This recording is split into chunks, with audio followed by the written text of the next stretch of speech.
Steph Curry for the next few games. He was diagnosed with a grade 1 left hamstring strain. He will be reevaluated in a week. His absence provides a golden opportunity for the Wolves, who lost Game 1 despite Steph exiting in the first half. Meanwhile, Golden State hopes to steal a game to give time for their superstar to return. Perk, I ask you, would it be a disappointment if Anthony Edwards doesn't win the next 3 games with Steph Curry sidelined? Absolutely, a major disappointment. Not just the next 3 games, but he should take control and win this series.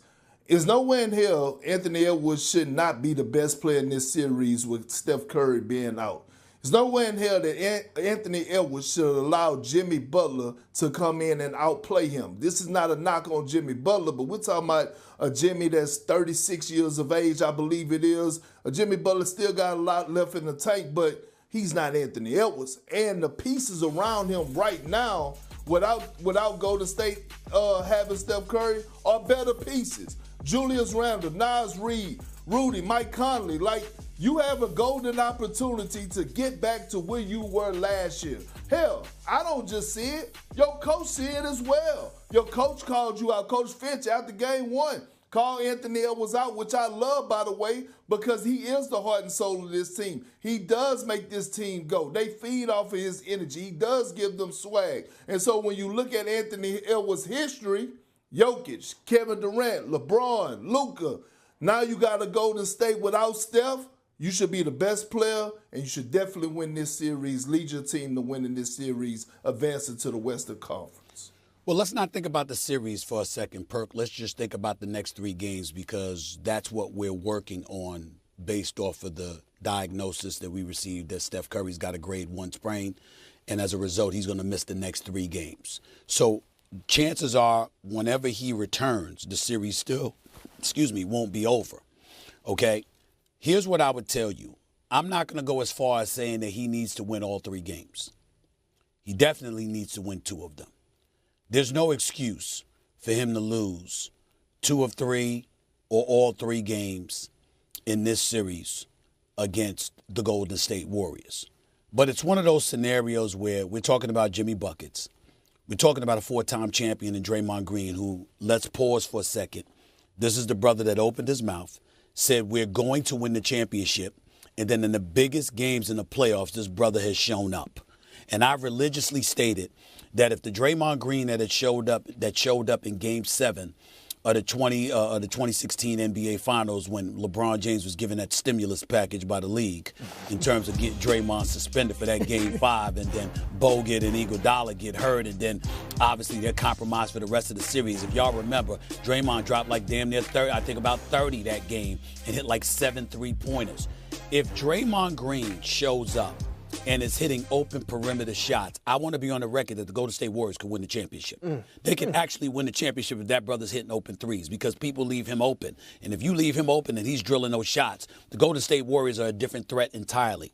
Having said that, because of how he has stepped up, because of what we know Buckets can do, because of the way Buddy Hield has looked like the reincarnation of Klay Thompson, for crying out loud, it is not beyond the pale that the Golden State Warriors can win another game. And in the event that Steph Curry comes back after Game 4, that the series is tied 2-2. Okay? Or even if, Minnesota's up 3-2 after 5 games. I think we'll see Steph Curry by Game 6.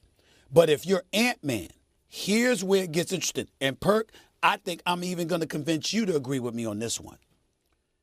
We didn't believe Ant-Man when he said he didn't want to be the face of the league. What we said was, you don't want the headache off the court. You want to live your life. You don't want to be bothered.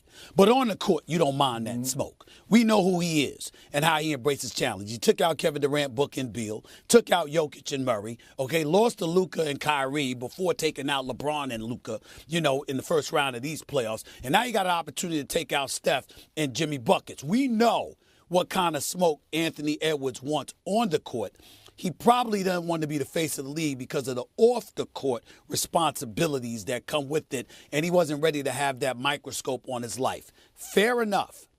But if he loses, if Steph Curry don't even have to come back, and the Golden State Warriors manage to take Minnesota out without him, that is egregious. And everything that we have been saying about Anthony Edwards goes out the window. Now we believe him. You really didn't want to be the face.